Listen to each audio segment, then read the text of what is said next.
Calvary స్వరము నీ కొరకే, కల్వరి స్వరము నీ కొరకే.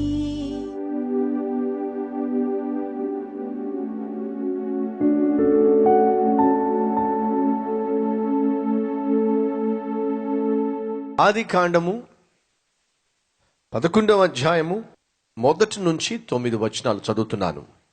భూమి అందంతటా ఒక్క భాషయు ఒక్క పలుకును ఉండెను. వారు తూర్పున ప్రయాణమై పోవుచుండగా షీనారు దేశమందొక మైదానము వారికి కనబడెను. అక్కడ వారు నివసించి, మనము ఇటికలా చేసి బాగుగా కాల్చుదము రండని ఒకనితో ఒకడు మాట్లాడుకొనిరి. రాళ్లకు ప్రతిగా ఇటికలను, అడుసునకు ప్రతిగా మట్టికీలును వారికుండెను. మరియు వారు, మనము భూమి యందంతటా చెదరిపోకుండా ఒక పట్టణమును, ఆకాశమునంటు శిఖరము గల ఒక గోపురమును కట్టుకొని పేరు సంపాదించుకొందుమని రండని మాట్లాడుకొనగా, యెహోవా నరుల కుమారులు కట్టిన పట్టణమును, గోపురమును చూడ దిగి వచ్చెను.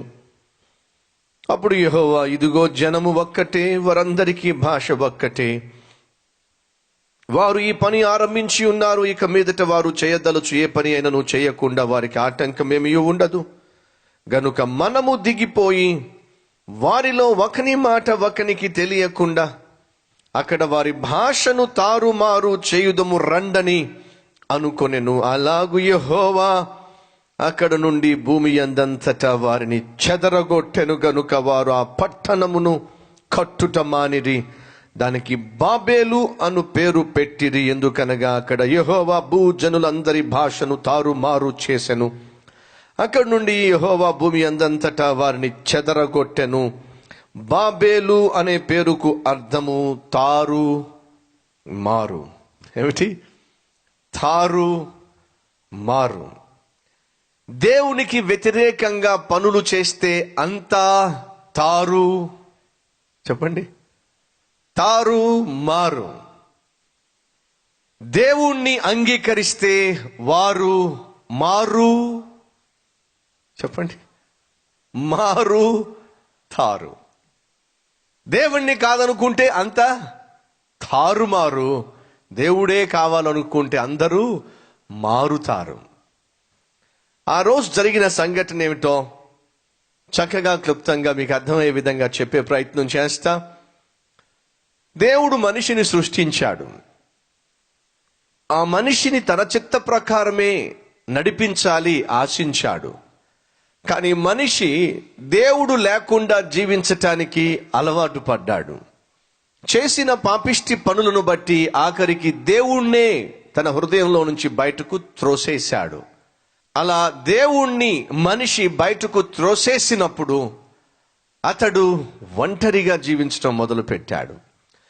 ఎంప్టీనెస్ తో సఫర్ కావడం మొదలు పెట్టాడు. ఇప్పుడు అతని ఆలోచనలు అతని యొక్క తెలివితేటల మీదే ఆధారపడినాయి. దేవుని దగ్గర నుంచి ఆలోచనలు అతనికి రావటంలా. ఇష్టం వచ్చినట్టుగా ఆలోచిస్తున్నాడు, ఇష్టం వచ్చినట్టుగా నడుస్తున్నాడు, ఇష్టం వచ్చినట్టుగా జీవిస్తున్నాడు. మనిషి ఒక జీవిత విధానానికి అలవాటు పడ్డాడు. ఏమిటి ఆ జీవిత విధానం అంటే తన ఇష్టం వచ్చినట్టుగా జీవించటం. ఉన్నారా ఈరోజు ఎవరైనా మనలో ఇష్టం వచ్చినట్టుగా జీవించాలి అని ఆశించేవాళ్ళు? నా జీవితం నా ఇష్టం, నేను నా ఇష్టం వచ్చినట్టుగా మాట్లాడతాను, ఇష్టం వచ్చినట్టుగా తిరుగుతాను, ఇష్టం వచ్చినట్టుగా తాగుతాను, ఇష్టం వచ్చినట్టుగా పాపిష్టి పనులు చేస్తాను అనేవాళ్ళు ఎవరైనా ఉన్నారా? దయచేసి గమనించాలి. మనిషి ఎప్పుడైతే దేవునికి ఇష్టడిగా ఉండడానికి బదులుగా తన ఇష్టము చేయడానికి తన్ను తాను అమ్ముకుంటాడో అప్పుడే తన జీవితంలో పతనంలోనికి వెళ్తున్నాడు అనే సత్యము మర్చిపోకండి, ఎప్పటికీ మర్చిపోకండి. న్యాయాధిపతుల గ్రంథము, న్యాయాధిపతులు 21వ అధ్యాయము 25వ వచనము చదువుతున్నాను. ఆ దినములలో ఇశ్రాయేలీయులకు రాజు లేడు, ప్రతి వాడును తన ఇష్టానుసారముగా ప్రవర్తించుచు వచ్చెను. 17వ అధ్యాయము 6వ వచనము. ఆ దినములలో ఇశ్రాయేలీయులకు రాజు లేడు, ప్రతి వాడును తన తన ఇష్టానుసారముగా ప్రవర్తించుచు వచ్చెను. రాజు లేడు, నడిపించేవాడు లేడు, ఒక మార్గదర్శిగా ఉండేవాడు లేడు. ఎప్పుడైతే నడిపించేవాడు లేడో, ఎప్పుడైతే ఒక మోడల్గా, ఒక మాదిరిగా ఒక వ్యక్తి లేడో, ఆ ప్రజలు ఇష్టానుసారంగా జీవించడం మొదలు పెట్టారు. గమనించాలి, కొన్నిసార్లు యవనస్తులు కూడా తండ్రికి తల్లికి లోబడరు, తల్లి మాట వినరు, తండ్రి మాట వినరు. ఎందుకని? ఇష్టానుసారంగా జీవించడానికి అలవాటు పడతారు. ఉదయం బయటికి వెళ్తారు, ఎక్కడికి వెళ్తున్నారా? నీకెందుకు? అది కాదురా, ఎక్కడికి వెళ్తున్నావు? నీకెందుకు అంటున్నా. ఇది ఇష్టానుసారమైన జీవితం. ఇంటికి ఆలస్యంగా వస్తారు. అలా వచ్చినప్పుడు మమ్మీ అడుగుతుంది, డాడీ అడుగుతున్నాడు, ఏమ్మా ఇంత ఆలస్యంగా వచ్చావే, మీకెందుకు? అది కాదే, ఆలస్యంగా ఇంటికి వచ్చావు, ఎందుకు వచ్చావు? అదే అంటున్నా, నేను ఆలస్యంగా వస్తే నీకెందుకు? కూతురు ఇంటికి ఆలస్యంగా వస్తే తల్లికి కాకపోతే ఇంకెవరికి చెప్పండి? కొడుకు ఇంటికి ఆలస్యంగా వస్తే తండ్రికి కాకపోతే ఇంకెవరికి చెప్పండి? నీకెందుకు? ఏం డాడీ నీకెందుకు? ఒరే, నాకు కాకపోతే కన్న తండ్రి మరి ఇంకెవరికి రా? ఎందుకు ఆలస్యంగా వచ్చావో? కాలేజీ 5 o'clock అయిపోయింది, మరి రాత్రి 11:30 వరకు ఇంటికి రాలేదు, ఏమైపోయావో, ఎక్కడున్నావో కనీసం మాకు తెలియదు. కన్న తల్లిగా తండ్రిగా మాకు ఆ మాత్రం భారం, బాధ్యత, నీ గురించిన ఆ జాగ్రత్తలు ఉండవంటావా? ఇంతకీ ఎందుకు ఆలస్యంగా వస్తున్నావు? మీకు చెప్పాల్సిన అవసరం నాకు లేదు, నా ఇష్టం. ఇది పతనమైపోతున్న జీవితం, ఇది పాడైపోతున్న జీవితం, ఇది నాశనం కాబోతున్న జీవితం. మనిషి మొదటి నుంచి కూడా నా ఇష్టం జరగాలి అనేదే కోరుతున్నాడు. బైబిల్లో మనం చూస్తున్నాం, ఇక్కడ 21వ అధ్యాయం 25వ వచనంలో అక్కడ రాజు లేడు, లెక్క అడిగేవాడు లేడు, తప్పు చేస్తే తన్నేవాడు లేడు, మనుషులని మంచి మార్గంలో పెట్టేవాళ్ళు లేరు. కాబట్టి వాళ్ళు ఇష్టానుసారంగా వాళ్ళు జీవించడం మొదలు పెట్టారు. రైట్. ఇప్పుడు మనిషి ఇష్టానుసారంగా జీవిస్తే జరిగేదేమిటి? మనిషి ఇష్టానుసారంగా జీవిస్తే ఏం జరుగుతుందో తెలుసా? చూడండి, 1వ అధ్యాయం 1 పేజీ తిరగేయండి సరిపోతుంది. రూతు గ్రంథం కనిపిస్తుంది చూడండి. 1 పేజీ తిరగేస్తే రూతు గ్రంథం కనిపిస్తుంది. 1వ అధ్యాయము కొన్ని వచనాలు చదువుతున్నాం చూడండి. ఇష్టానుసారంగా జీవిస్తే ఏమవుతుందో. న్యాయాధిపతులు, ఇప్పుడు మనం చదివిన గ్రంథం ఏమిటి గతంలో? న్యాయాధిపతులు ఏలిన దినములు యందు మనుషులు ఎలా జీవించారు చెప్పండి? ఇష్టానుసారంగా జీవించారు. సో వారు ఇష్టానుసారంగా జీవిస్తూ ఉంటే జరిగిందేమిటి? న్యాయాధిపతులు ఏలిన దినములలో మనుషులు ఇష్టానుసారముగా జీవిస్తూ ఉంటే దేశములో కరువు కలగగా ఏమొచ్చి పడింది? కరువు వచ్చి పడింది. ఇష్టానుసారమైన జీవితము, సహోదరుడా సహోదరి, ఇష్టానుసారమైన జీవితము ఒక రోజుకి నిన్ను కష్టానుసారమైన జీవితంలోకి ఈడ్చుకెళ్తుంది. మర్చిపోమాకిది. మనిషికి ఒక భయం ఉండాలి. మనిషి భూమి మీద మనిషిగా బ్రతకాలంటే దేవుని భయం అన్నా ఉండాలి. మొదటిగా దేవుని భయం ఉండాలి, రెండోదిగా తల్లిదండ్రుల భయం ఉండాలి, మూడోదిగా పాపం చేస్తే దేవుడు శిక్షిస్తాడు అనే భయం ఉండాలి. ఏ భయము లేకుండా ఇష్టం వచ్చినట్టుగా జీవిస్తూ ఉంటే ఒక రోజు తప్పక దానికి తగిన మూల్యము చెల్లించక తప్పదు. బైక్ మీద వెళ్తున్నప్పుడు దానికి ఒక క్రమం ఉంది, దానికి ఒక స్పీడ్ ఉంది. ఆ స్పీడు ప్రకారమే బైక్ మీద వెళ్ళాలి. మీకు తెలుసా బైక్ మీద స్పీడ్గా వెళ్తున్నప్పుడు ఏమేమి పాటలు పాడాలో తెలుసా? మీకు తెలుసా? తెలియదా? చెప్తా వినండి. 80 స్పీడ్లో మీరు బైక్లో కానీ కారులో కానీ వెళ్తున్నాడు అనుకోండి, ఈ పాట పాడుకోండి. దేవుడు మనకు ఎల్లప్పుడూ తోడుగా ఉన్నాడు, తోడుగా ఉన్నాడు. 80 స్పీడ్లో వెళ్తున్నప్పుడు చక్కగా ఈ పాట పాడుకోండి.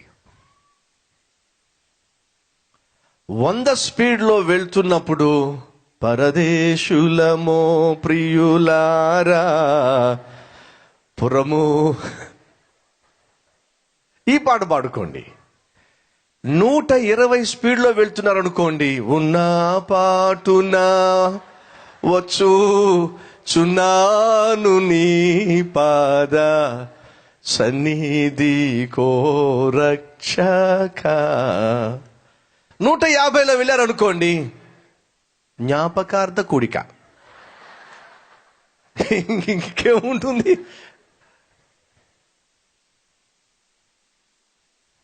ఎస్, బైక్ ఉన్నది ఇష్టం వచ్చినట్టుగా తోలడానికి కాదు. ఏమవుతుంది ఇష్టం వచ్చినట్టుగా తోలితే? ఎన్నిసార్లు పేపర్లు మనం చూడటల్లా, నా ఇష్టం, నేను 150 స్పీడ్లో వెళ్తా. వెళ్ళు నాయన, వెళ్ళు. ఏమవుతుంది? అర్థమవుతుందా? నా ఇష్టం 100 స్పీడ్లో వెళ్తా, నా ఇష్టం 120 స్పీడ్లో వెళ్తా, నా ఇష్టం 150 స్పీడ్లో వెళ్తా. ఎవడు ఆపగలడు చెప్పండి నా ఇష్టం అన్నవాడిని? ఏమవుతుంది చెప్పండి? నా ఇష్టం, నా ఇష్టం అని చెప్పి ఎక్సలేటర్ రైజ్ చేస్తే ఏమవుతుంది? నీ ఇష్టానుసారమైన జీవితము నీకు కష్టాన్ని తెస్తుంది. ఈ విషయం మర్చిపోమాకండి. ఈరోజు నా ప్రియ సహోదరుడా, సహోదరి, మనస్ఫూర్తిగా నువ్వు ఒక మాట చెప్పాలి. ప్రభువా, నేను నా ఇష్టానుసారంగా జీవిస్తే ఖచ్చితంగా కష్టాలు కొని తెచ్చుకుంటాను. ఎప్పుడు కూడా నా జీవితంలో నా ఇష్టం అనే మాట ఏ తల్లి వినడానికి ఇష్టపడదు, ఏ తండ్రి వినడానికి ఇష్టపడడు. నాకు 2 కుమారులు ఉన్నారు. వాళ్ళు ఒకవేళ స్పీడ్గా సైకిల్ మీద వెళ్తున్నా, స్పీడ్గా వాళ్ళు ఆ సైకిల్ తోలుతూ ఉన్న తండ్రిగా నేను చూసినప్పుడు వాళ్ళని పిలిచి, నాన్న అట్లా మీరు స్పీడ్గా వెళ్ళకూడదురా, పొరపాటున ఒకవేళ స్కిడ్ అయిందంటే పడిపోతారా అని ప్రేమతో ఒక తండ్రిగా నేను చెప్పినప్పుడు వాళ్ళ నోట్లో నుంచి ఒకవేళ డాడీ నా ఇష్టం, స్పీడ్గానే వెళ్తాను, మీకేంటి బాధ? దయచేసి వినండి. స్పీడ్గా వెళ్ళినప్పుడు ఏ బాధ లేదు. స్పీడ్గా వెళ్ళి పడితేనే అది మొట్టమొదటిగా పడిన వ్యక్తికి ఎంత బాధ అయితే ఇస్తుందో కన్న తండ్రికి కూడా అంతే బాధ కలుగుతుంది అనే సత్యము మర్చిపోవద్దు. అనమాకండి తమ్ముళ్ళు, అనమాకండి చెల్లెళ్ళు, తల్లిని పట్టుకుని తండ్రిని పట్టుకుని నా ఇష్టం, నా ఇష్టం, నీ ఇష్టము, నీ ఇష్టమని అబ్బాయితో తిరుగుతున్నావు. ఆ తర్వాత నువ్వు గర్భం ధరించావు, ఇంటికొచ్చావు, అనారోగ్యంతో బాధపడుతూ ఉంటే నీ తల్లి నిన్ను హాస్పిటల్ తీసుకెళ్ళింది. డాక్టర్లు పరిశీలించారు. వాళ్ళు వచ్చి, అమ్మా పెళ్ళై ఎంతకాలం అయింది అని అడిగారు. ఏమి డాక్టర్ గారు? అదేనమ్మా, మీ అమ్మాయికి పెళ్ళై ఎంతకాలం అయింది. ఏం మాట్లాడుతున్నారు మీరు? అలా అరుస్తావు ఎందుకమ్మా? నేనేం తప్పు మాట్లాడానా? పెళ్ళై ఎంతకాలం అయింది అడిగాను. ఆమె గర్భవతి కాబట్టి పెళ్ళై ఎంతకాలం అయింది అడిగాను. ఏమిటండి డాక్టర్ గారు ఏం మాట్లాడుతున్నారు మీరు? నా కూతురు గర్భవతి కావడం ఏమిటి? అసలు పెళ్ళే కాలేదు ఆమెకి. మనం అరిచినంత మాత్రాన వాస్తవాలు అడిగిపోతాయి. ఇప్పుడు నీ కూతురు వట్టి మనిషి కాదమ్మా, ఆమె గర్భవతి. ఊరుకోండి డాక్టర్ గారు ఏం మాట్లాడుతాం? నా కూతురు నిప్పండి. ఏమిటి నిప్పు? నా కూతురు నిప్పండి, నిప్పు. మా అమ్మాయి ఒక అబ్బాయిని చూడడం కానీ, ఒక అబ్బాయి మా అమ్మాయిని చూడడం కానీ, తల ఎత్తడం కానీ అలాంటి అమ్మాయి కాదండి. మా అమ్మాయి నిప్పండి. నిప్పును పట్టుకొని గర్భవతి అంటారేమిటండి మీరు అని అంటే, ఆ డాక్టర్ గారు గబ్బగబ్బా హాస్పిటల్లో ఒక విండో ఉంటే, కిటికీ ఉంటే బయట చూస్తున్నాడంట. తల్లికేం అర్థం కాల. ఏమిటండి డాక్టర్ గారు, మా అమ్మాయి ఏమో గర్భవతి అని చెప్పి భయంకరమైన వార్త చెప్పి, నేనేమో మా అమ్మాయి నిప్పు అంటే మీరు కిటికీలో నుంచి బయట చూస్తున్నారు ఏంటి? అప్పుడు డాక్టర్ చెప్పాడట, ఎప్పుడో చరిత్రలో నేను చదివానమ్మా, ఎక్కడో కన్యక గర్భవతి అయి కుమారుని కందంట, జ్ఞానులు వచ్చారంట. ఎవరు వచ్చారు? జ్ఞానులు వచ్చారంట.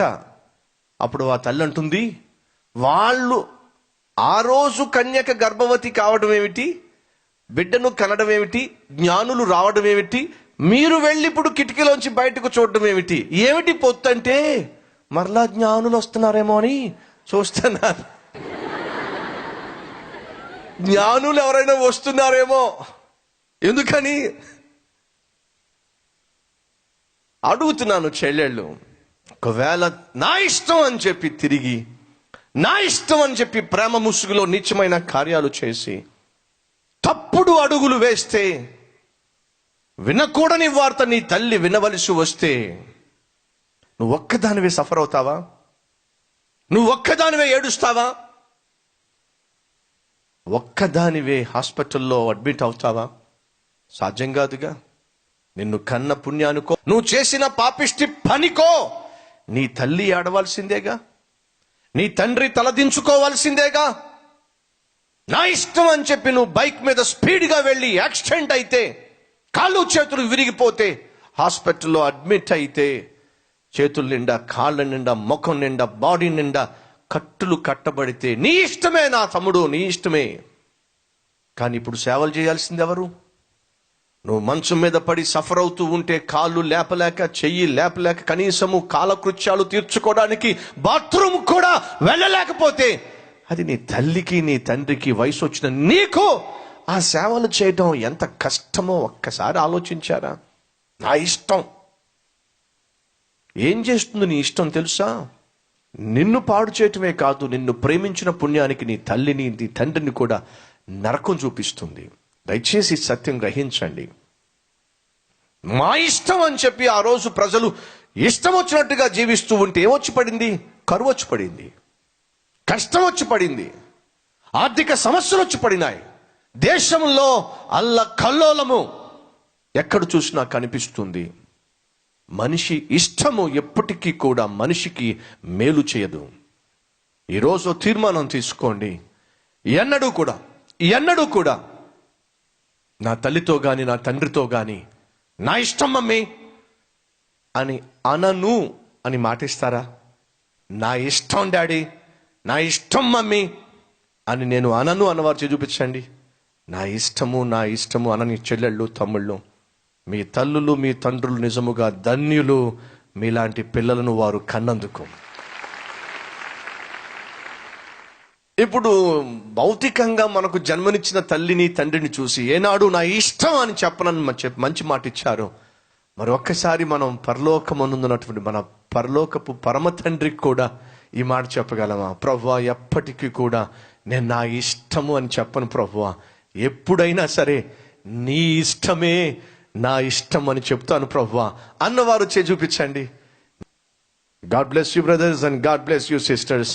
ఆ రోజు జరిగింది ఏమిటయ్యా అంటే, వాళ్ళట ఒక గోపురం కట్టాలని అనుకున్నారట.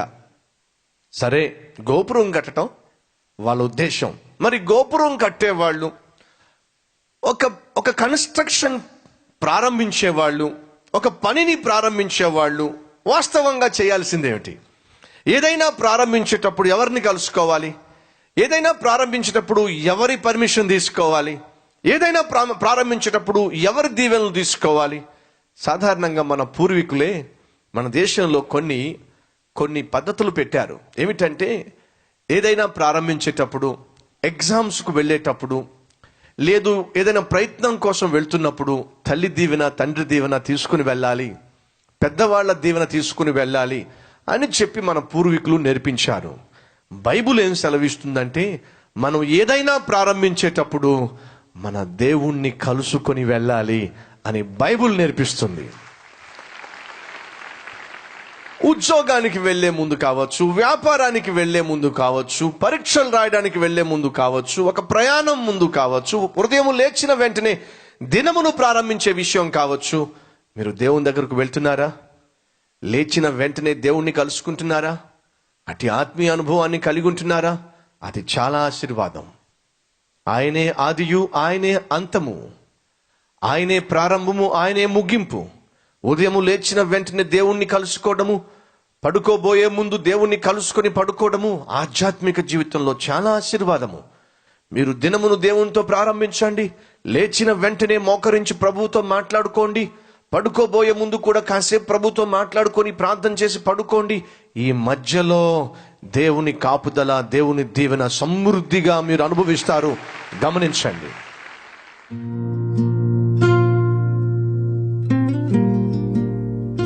మహాపరిశుద్ధుడు అయిన ప్రేమ కలిగిన తండ్రి, నీ చేత సృష్టించబడిన ఆనాటి ప్రజలు, నీ చేత సృష్టించబడిన ఆ ప్రజలు నీ ప్రమేయం లేకుండా, నీ చిత్తము లేకుండా, నీ సహాయము లేకుండా తమ కొరకు పేరు సంపాదించాలని ఏదో గొప్ప గోపురము కట్టబోయి ఆఖరికి నిరాశ నిస్పృహలో కూరుకుని పోయారు. వారి ఆలోచనలు, తలంపులన్నీ తల్లక్రిందులైపోయినాయి.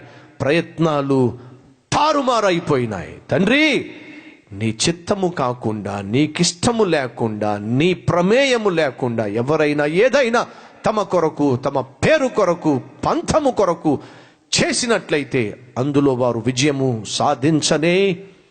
సాధించలేరు. ఆ ప్రయత్నాలు విఫలమవుతాయి, నిరాశను నిస్పృహను మిగులుస్తాయి. అట్టి స్థితికి మాలో ఏ ఒక్కరూ చేరడానికి వీల్లేదు. మాట చేతనైనను చేతనైనను ఏం చేసినా నీ పేరట, నీ మహిమార్థమై మేము చేయుటకు సహాయము, కృపను అనుగ్రహించమని ఈ సమయంలో నాయన వాక్యము విని ఇక నుంచి ప్రతి విషయములో నీ సహాయము కోరి, నీ సహాయముతోనే, నీ ప్రమేయముతోనే, నీ చిత్తములోనే సమస్తము మేము చేయుటకు మాకు కృపను ఇవ్వమని, మా పేరు కొరకు కాక నీ పేరే, నీ నామమే ఘనపరచబడే విధముగా మా జీవితాలు మంచి సాక్ష్యము కలిగి ఉండుటకు సహాయము చేయమని యేసు నామములో వేడుకుంటున్నాము తండ్రి. ఆమేన్. నాకు వివాహమై 11 సంవత్సరాలు అయినా పిల్లలు లేరు. 2010లో బాబు పుట్టి 3వ రోజున చనిపోయాడు. ఎంతో దుఃఖంతో, బాధతో గడిచిన డిసెంబర్ 31వ తారీఖున దేవుని సన్నిధికి వచ్చినప్పుడు, దేవుడు నీ చేతి పనులన్నిటిలోనూ నీ గర్భ ఫలమును నీకు మేలు కలుగునట్లు నిన్ను వర్ధిల్ల చేయును అనే వాగ్దానం ద్వారా దేవుడు నన్ను బలపరిచాడు. ఆ తరువాత నెలలోనే ఆరోగ్యం బాగోలేదని వైద్యులను సంప్రదించగా నేను గర్భవతినని నిర్ధారించారు. కృతజ్ఞతగా కల్వరీశ్వరాన్ని బలపరిచాను. ఇట్లు సహోదరి నిర్మల జ్యోతి ఈ సాక్ష్యాన్ని పంపిస్తూ ఉన్నారు. సహోదరి నిర్మల జ్యోతి 11 సంవత్సరాలుగా పిల్లలు లేక బాధపడుతూ ఉన్నారు. బిడ్డ పుట్టినట్టే పుట్టి మరణించడం జరిగింది. అటువంటి సమయంలో దేవుడు వాగ్దానం చేశాడు. నా ప్రభువు వాగ్దానం చేసి మర్చిపోయేవాడు కాదు. దేవుడు మాటిస్తే ఆ మాట ఖచ్చితంగా నెరవేరుస్తాడు. అనేక సందర్భాల్లో వాగ్దానం తీసుకున్న మనం ఆ వాగ్దానాన్ని మర్చిపోతాం, ఆ వాగ్దానాన్ని నిర్లక్ష్యం చేస్తాం. దయచేసి గమనించండి, మన ప్రభువు ఎవరికైనా మాటిచ్చాడు అంటే ఎన్నటికీ ఆ మాట తప్పడు. అబ్రహాముకు వాగ్దానం చేశాడు. ఏమని? కుమారుణ్ణి ఇస్తాను అని. వాగ్దానం చేసిన వెంటనే కుమారుడు జన్మించలా. అబ్రహాము యొక్క విశ్వాసం పరీక్షించబడింది. అబ్రహాము విశ్వాసం పరీక్షించబడిన తరువాత దేవుడు కాలము పరిపూర్ణమైనప్పుడు అద్భుతమైన కుమారుణ్ణి అనుగ్రహించాడు. నీ ద్వారా నీ జనమును దీవిస్తానన్నాడు, నిన్నొక జనముగా చేస్తానన్నాడు. ఆనాడు ఒక్క కుమారుడు కనటమే తనకు అసాధ్యంగా కనిపించింది. కానీ దేవుడు ఏమన్నాడు? నీ ద్వారా ఒక జనమును తీసుకొస్తాను. అద్భుతం. దేవుడు వాగ్దానం చేశాడు. ఈరోజు యూదులు ఎవరో తెలుసా? అబ్రహాము యొక్క సంతానమే. ఇశ్రాయేలు దేశము ఏ దేశమో తెలుసా? అబ్రహామునకు దేవుడిచ్చిన వాగ్దాన దేశమే. కాబట్టి దేవుడు వాగ్దానం చేస్తే ఖచ్చితంగా ఆ వాగ్దానాన్ని నెరవేరుస్తాడు. కాబట్టి సహోదరులు, సహోదరులు, ఉద్యోగ విషయం కావచ్చు, గర్భఫల విషయం కావచ్చు, లేదు వివాహ విషయం కావచ్చు, లేదు మీ ఇంటి విషయం కావచ్చు, వ్యాపారంలో లాభం విషయం కావచ్చు, మీరు ఏ పోరాటం గుండా వెళ్తున్నారో ఆ పోరాటానికి తగిన వాగ్దానం దేవుడు ఇచ్చి ఉండొచ్చు. 11 సంవత్సరాలుగా పిల్లలు లేక ఎంతగా ఈ కుటుంబం నలిగిపోయి ఉంటుందో, కృంగిపోయి ఉంటుందో, ఆ అవమానం గుండా వెళ్ళి ఉంటుందో ఒక్కసారి ఆలోచించండి. అటువంటి కుటుంబానికి దేవుడు వాగ్దానం చేశాడు. అది గర్భఫలానికి సంబంధించిన వాగ్దానం. తనకెందుకో శరీరంలో నలతగా ఉండి వెళ్ళి చెకప్ చేయించుకుంటే తాను గర్భవతి అని కన్ఫర్మ్ అయింది. దేవుడు అద్భుతము చేసేవాడు. ఒకవేళ మీ జీవితంలో గర్భఫలము లేనివారు 5 సంవత్సరాలు కావచ్చు, 3 సంవత్సరాలు కావచ్చు, 10 సంవత్సరాలు కావచ్చు, మన దేవుడు అసాధ్యుడు.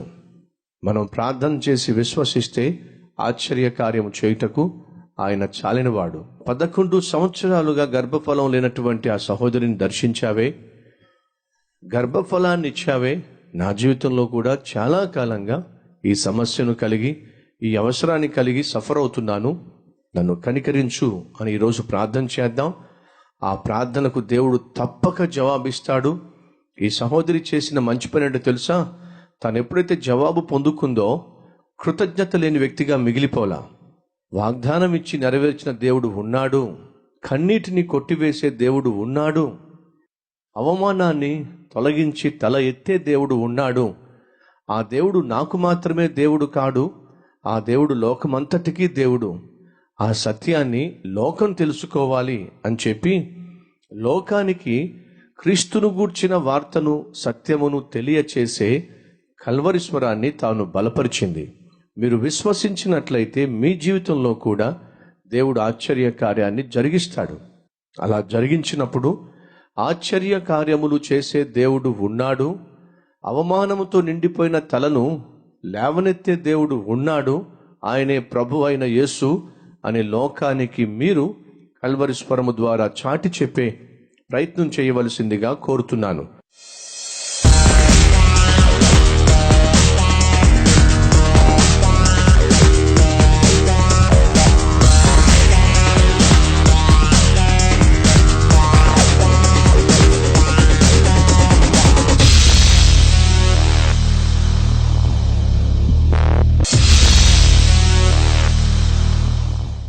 మనిషి మనిషిగా ఎలా బ్రతకాలో తెలియజేసే, మోక్షానికి వెళ్లే మార్గాన్ని బోధించే, ప్రతి చిక్కు సమస్యకు పరిష్కారాన్ని చూపే, సత్ప్రవర్తన కలిగిన యవ్వనస్తులుగా తీర్చిదిద్దే, దేవుడు ఆశించిన కుటుంబంగా నీ కుటుంబాన్ని నిర్మించుకోవాలంటే విరక్తి జీవితం నుండి విడిపించే, నిరుత్సాహాన్ని తొలగించి నిజమైన సంతోషాన్నిచ్చే, కుల మత ప్రాంతీయ తత్వాలకు అతీతమైన, పేద ధనిక తారతమ్యం లేని, స్వచ్ఛమైన సమృద్ధి కలిగిన వాక్యం అందించబడుతున్న మందిరం, దేవుని మహిమతో నిండిన మందిరం, దేవుని చేత 52 రోజులలో నిర్మించబడిన అద్భుతమైన మందిరం, మన ఆసియా ఖండంలోనే అతిపెద్ద మందిరం, 1,00,000కు పైగా సభ్యులు కలిగి ప్రపంచంలోనే అతివేగంగా అభివృద్ధి చెందుతున్న మందిరం మన Calvary temple.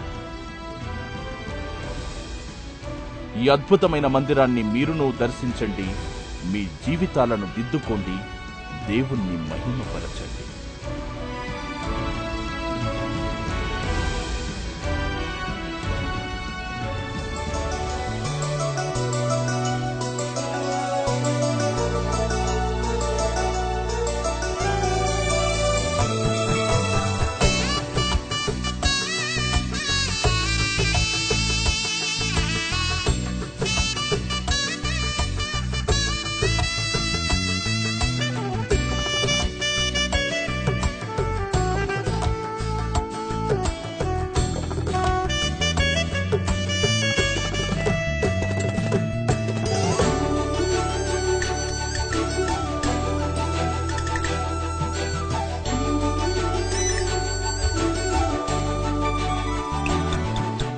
Address Calvary, post box number 30, Kukatpally, Hyderabad 72.